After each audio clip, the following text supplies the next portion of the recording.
छत्तीसगढ़ में सरकार माओवादियों के खिलाफ साम दाम दंड भेद सभी तरह की रणनीतियां अपना रही है और इन रणनीतियों के तहत एक तरफ बोल रही है कि अगर माओवादी वापस लौटते हैं तो उनके स्वागत में रेड कारपेट बिछाया जाएगा।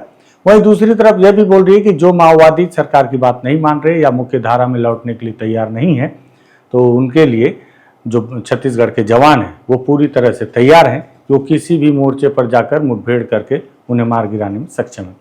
और इसी साम दाम दंड भेद की नीति के तहत आज एक बार फिर बीजापुर के इलाके में जवानों ने एक बड़ी सफलता हासिल की है, जिसमें उन्होंने इंद्रावती टाइगर रिजर्व के इलाके में 6 माओवादियों को मार गिराने में सफलता हासिल की। क्या है पूरा मामला, इस पर बातचीत करते हैं। नमस्कार, मैं विकास तिवारी हूं और आप बस्तर टॉकीज देख रहे हैं।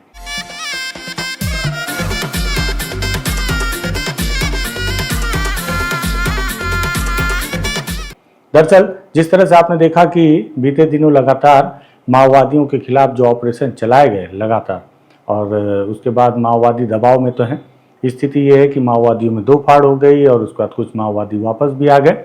कुछ माओवादी अभी भी अड़े हुए हैं कि वो वापस नहीं आएंगे और ये हथियारबंद संघर्ष लगातार जारी रखेंगे।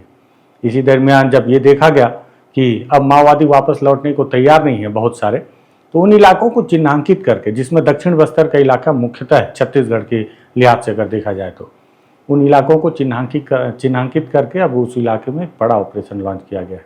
इसमें कर्रेगुट्टा हिल्स का भी इलाका है, जिस इलाके में ये माना जा रहा है कि उस कर्रेगुट्टा हिल्स की दूसरी तरफ में, जो कि बटालियन का सबसे हेड रहा है किसी समय में और 2024 में जिसे सेंट्रल कमेटी सदस्य बनाया गया, हिडमा, उसकी लोकेशन है, साथ ही साथ उनके पूरे बटालियन की लोकेशन है। हालांकि वो लोकेशन तेलंगाना के इलाके में बताया जा रहा है। अब इसमें कितनी सच्चाई है ये तो माओवादी ही सबसे ज़्यादा बेहतर जानते होंगे, क्योंकि वो ही उस इलाके में है। तो उनके लिए एक ऑपरेशन लॉन्च किया गया है। इंद्रावती टाइगर रिजर्व का एक इलाका है, ये इलाका बीजापुर का पड़ता है और ये महाराष्ट्र के सीमावर्ती इलाके को भी टच करता है और कुछ हिस्सा इसमें जो है अबूझमाड़ के इलाके में भी आता है।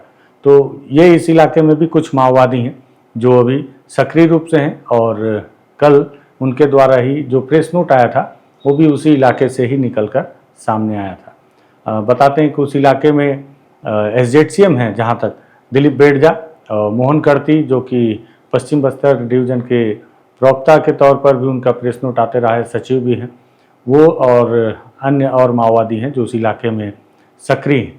इन सभी माओवादियों को घेरने के लिहाज से 3 जिले से फोर्स रवाना की गई और काफ़ी लंबे समय से योजनाबद्ध तरीके से इस ऑपरेशन को लॉन्च किया गया, जिसमें आज सुबह से ही पुलिस के जवानों के अनुसार जो सबसे प्राथमिक सूचना मिली कि एक बड़ी मुठभेड़ चल रही है और पूरे दिन इस पर कयास लगाते रहे कि आखिर इस मुठभेड़ में सफलता क्या मिली है, कौन मारा गया होगा। और देर शाम पुलिस ने एक प्रेस नोट जारी किया और प्रेस नोट जारी करने के बाद बताया कि 6 माओवादियों को मार गिराने में पुलिस के जवानों ने सफलता हासिल की है। हालांकि एग्जैक्ट पॉइंट नहीं बताया कि कहाँ पे ये मुठभेड़ हुई है, लेकिन ये इंद्रावती टाइगर रिजर्व का इलाका है। मैंने आपके लिए एक मैप भी निकाला है आपको समझाने के लिए। आप देखें कि बीजापुर इलाके का ये जो इंद्रावती टाइगर रिजर्व है, जो आप इस वक्त स्क्रीन पर देख पा रहे हैं, उस इलाके में मुठभेड़ हुई है। बहुत घना जंगल है जो कि गूगल मैप से हमने निकाला है तो उस पर दिख रहा है और इसमें महाराष्ट्र का बॉर्डर, इंद्रावती नदी, इन सारी चीज़ों का फ़ायदा किसी समय माओवादी उठाते थे, लेकिन उसी इलाके में उन्हें घेरा भी गया है। हालांकि बड़े स्तर के माओवादियों को घेरने की भी जानकारी इसमें मिली है, लेकिन जो 6 माओवादी मारे गए हैं, बस्तर आईजी ने बताया कि 3 महिला और 3 पुरुष इस मुठभेड़ में मारे गए हैं। वहाँ से एक इंसास राइफल और मशीन गन, स्टेन गन, साथ ही साथ 303 राइफल और अन्य सामान भी बरामद किए गए हैं। मारे गए माओवादियों की शिनाख्त अब तक नहीं हो पाई है, इसलिए इस बात की जानकारी नहीं मिल पा रही कि जो मारे गए माओवादियों किस स्तर के हैं या कौन कौन माओवादी हैं। लेकिन हमारे पास जो प्राथमिक सूचना मिली है हमारे सूत्रों के अनुसार, तो वहाँ पर बुचन्ना और पापाराव, उनकी पत्नी उर्मिला, ये दोनों इस मुठभेड़ में मारे गए हैं। और इस मुठभेड़ में जो बुचन्ना है, बताते हैं कि इन पर 5 लाख रुपए का इनाम है और ये गुड्डीपाल थाना मोदकपाल के रहने वाले हैं, जो कि मद्देड़ एरिया कमेटी के सचिव हैं। बुचन्ना ये SLR हथियार रखते हैं और ये जो है इनकी भर्ती 2011 में हुई है माओवादी संगठन में और ये उनकी तस्वीर है। हालांकि इस बात पर अभी तक किसी भी पुलिस अधिकारी ने पुष्टि नहीं की है कि ये बुचन्ना ही मारा गया है या नहीं, लेकिन जो प्राथमिक सूचना है। दूसरी तस्वीर जो मैं आपको दिखा रहा हूँ, ये पापाराव की पत्नी उर्मिला माड़वी, जो कि सुकमा जिले के चिन्ना बोड़केल थाना चिंतलनार इलाके की रहने वाली हैं। ये भी डीवीसीएम है, और डीवीसीएम है तो इन पर लगभग 8 लाख रुपए का इनाम होगा। और बताते हैं कि ये भी इंसास राइफल अपने साथ रखती हैं। ये भी आज के इस मुठभेड़ में जो 6 माओवादी मारे गए हैं उसमें से एक हैं। 3 महिला 3 पुरुष माओवादियों को मार गिराने में पुलिस ने सफलता हासिल की है। साम दाम दंड भेद क्यों कहा मैंने, क्योंकि जिस तरह से पुलिस और सरकार लगातार ये कोशिश कर रही है कि माओवादी हथियार लेकर वापस पुनर्वास कर लें, वापस लौट जाएं। सरकार ने तो उनके लिए यहाँ तक नाम दिया कि अब ये आत्मसमर्पण नहीं है बल्कि पुनर्वास है, और ससम्मान समाज में उनके बीच रहकर जीवन जीने के लिए एक नया रास्ता सरकार ने तैयार किया है। उनकी शर्तों पर जैसा वो चाहें वैसा रह सकते हैं और सरकार की योजनाओं का लाभ भी ले सकते हैं। इसके बावजूद अगर माओवादी नहीं आते हैं तो उनके लिए छत्तीसगढ़ की सरकार ने कहा है कि उनकी जो फोर्स है, जो जवान है, वो पूरी तरह से तैयार हैं कि किसी भी इलाके में जाके मुठभेड़ को अंजाम दे सकते हैं। इस पूरी मुठभेड़ को लेकर बस्तर आईजी सुंदरराज पी ने क्या जानकारी दी है, पहले वो सुन लीजिए।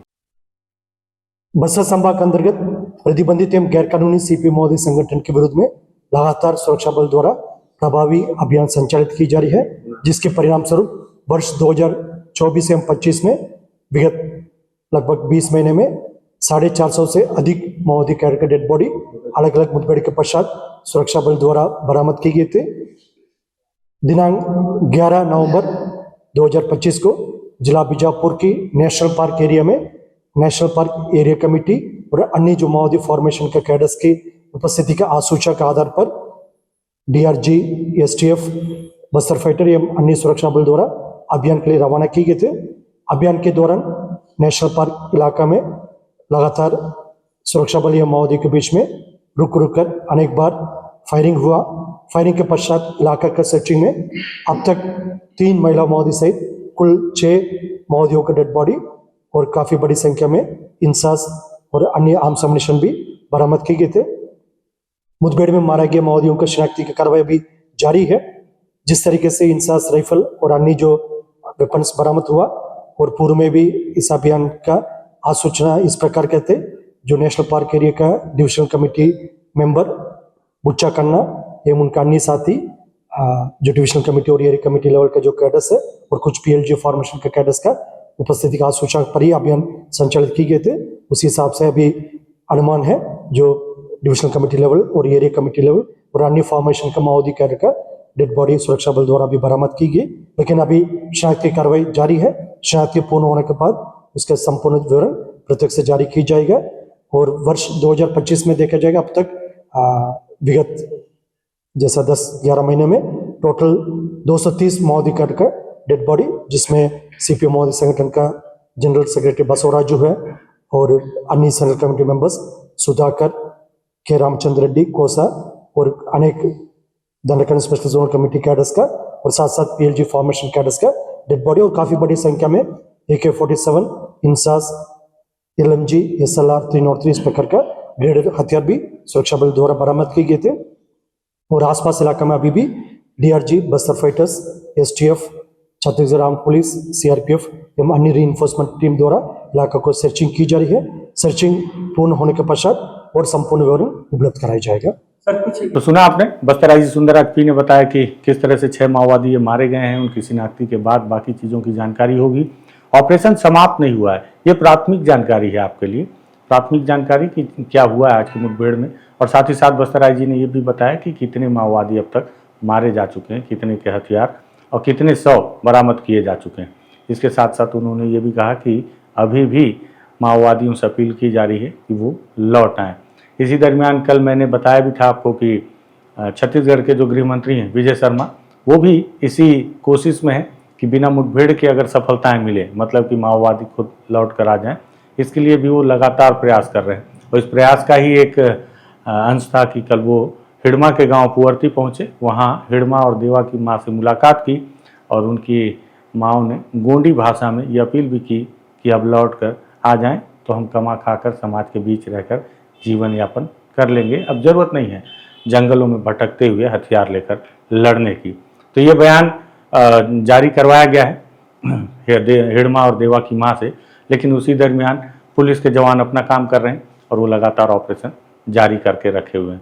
और जो कल का एक प्रेस नोट था जो अभय ने जारी किया, जो कि वेणुगोपाल और रुपेश के नाम था, उस पर तो माओवादियों के उस लिखे अनुसार ये साफ जाहिर है कि माओवादी अभी जो जंगल में हैं, जो वापस लौटने को तैयार नहीं है। उन्हें लगता है कि अभी भी संगठन भले ही बहुत कमज़ोर स्थिति में है, लेकिन वो फिर से इस संगठन को खड़ा कर लेंगे। और ये पहली दफ़े नहीं है, इसके पहले भी माओवादियों को लगता है कि इसके पहले भी बहुत बार संगठन बहुत ही कमज़ोर हो चुका है, खत्म होने की कगार पर पहुंचने की स्थिति के बाद दोबारा फिर से अपने आप को स्टैंड कर लिया। और मुझे लगता है इसी इतिहास को देखते हुए उन्हें आने वाले समय में एक उम्मीद है कि वो संगठन को फिर से खड़ा कर लेंगे। क्या होगा ये तो आने वाला वक्त बताएगा, लेकिन आज माओवादियों को फिर से एक बड़ा नुकसान हुआ। हथियार भी उनका चला गया और उनके कुछ महत्वपूर्ण साथी भी मारे गए। अभी भी इंद्रावती टाइगर रिजर्व के इलाके में बड़े माओवादी, जिसमें मैंने बताया कि एसजेडसीएम है, दिलीप बेड़जा और मोहन करती जैसे नाम है, और भी कुछ नाम है जो उस इलाके में, इंद्रावती टाइगर रिजर्व के इलाके में, और शायद वो अपनी जगह भी मूव करने की कोशिश में है। लेकिन फोर्स लगातार इस तरह से घेराबंदी कर रही है कि उनका एक स्थान से दूसरे स्थान में जा पाना काफ़ी कठिन हो रहा है। और यही वजह भी हो सकती है कि ये जो माओवादी घिरे वो मारे गए। हम कोशिश करेंगे कि मैं, हालांकि अभी का जो माहौल है देखना पड़ेगा कि क्या मैं ग्राउंड पे जा पाऊंगा या नहीं, लेकिन हम कोशिश ज़रूर करेंगे कि अगर वाकई ये मुठभेड़ हुई है तो इस मुठभेड़ की हम ग्राउंड रिपोर्ट करेंगे। देखें तो सही किस इलाके में, क्योंकि अबूझमाड़ का वो इलाका जो 5000 वर्ग किलोमीटर का इलाका है, उस इलाके में अब ऐसी कोई जगह बची नहीं है जिस इलाके में जवान पहुंचकर सफलतम ऑपरेशन ना कर पाएँ। तो उसके बावजूद इंद्रावती टाइगर रिजर्व को वो इलाके में कैसे माओवादी अपने आप को सुरक्षित रख पाए होंगे जहां आज मुठभेड़ हुई है। कोशिश करेंगे कि वहां जाकर ग्राउंड रिपोर्ट करके वहां के हालातों को भी आपके सामने रखें, वहां की तस्वीरें आपको दिखाएं। मुझे लगा प्राथमिक जानकारी अपने दर्शकों के लिए इसे तैयार करना चाहिए, इसलिए इस वीडियो को हमने तैयार किया है। पसंद आए शेयर कर दीजिएगा। लगे बस्तर टॉकीज में हम ठीक ठाक मुद्दों पर बातचीत कर रहे हैं, सब्सक्राइब कर लीजिएगा। धन्यवाद।